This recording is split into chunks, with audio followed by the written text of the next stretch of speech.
اعوذ باللہ من الشیطان الرجیم بسم اللہ الرحمن الرحیم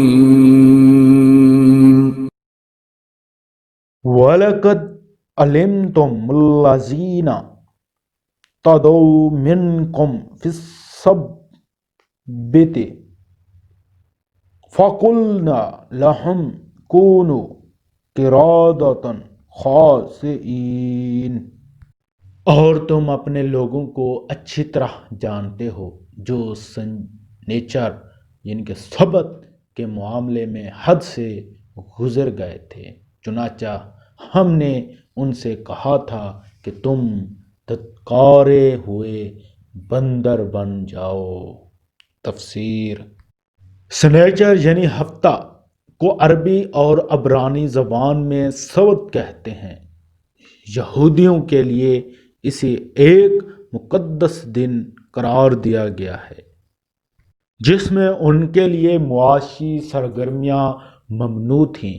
جن یہودیوں کا یہاں ذکر ہے وہ غالباً حضرت داؤد علیہ السلام کے زمانے میں کسی سمندر کے کنارے رہتے تھے اور مچھلیاں پکڑا کرتے تھے۔ سنیچر کے دن مچھلیاں پکڑنا ان کے لیے ناجائز تھا، مگر شروع میں انہوں نے کچھ ہیلے کر کے اس حکم کے خلاف ورزی کی اور پھر کھلم کھلا مچھلیاں پکڑنی شروع کر دیں۔ کچھ نیک لوگوں نے انہیں سمجھایا مگر باز نہ آئے۔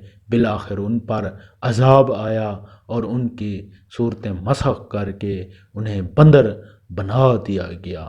اس واقعہ کی تفصیل سورۃ اعراف میں آنے والی ہے۔ فَجَعَلْنَاهَا نَكَالًا لِمَا بَيْنَ يَدَيْهَا وَمَا خَلْفَهَا وَمَوْعِظَةً لِلْمُتَّقِينَ۔ پھر ہم نے اس واقعے کو اس زمانے کے اور اس کے بعد کے لوگوں کے لیے عبرت اور ڈرنے والوں کے لیے نصیحت کا سامان بنا دیا۔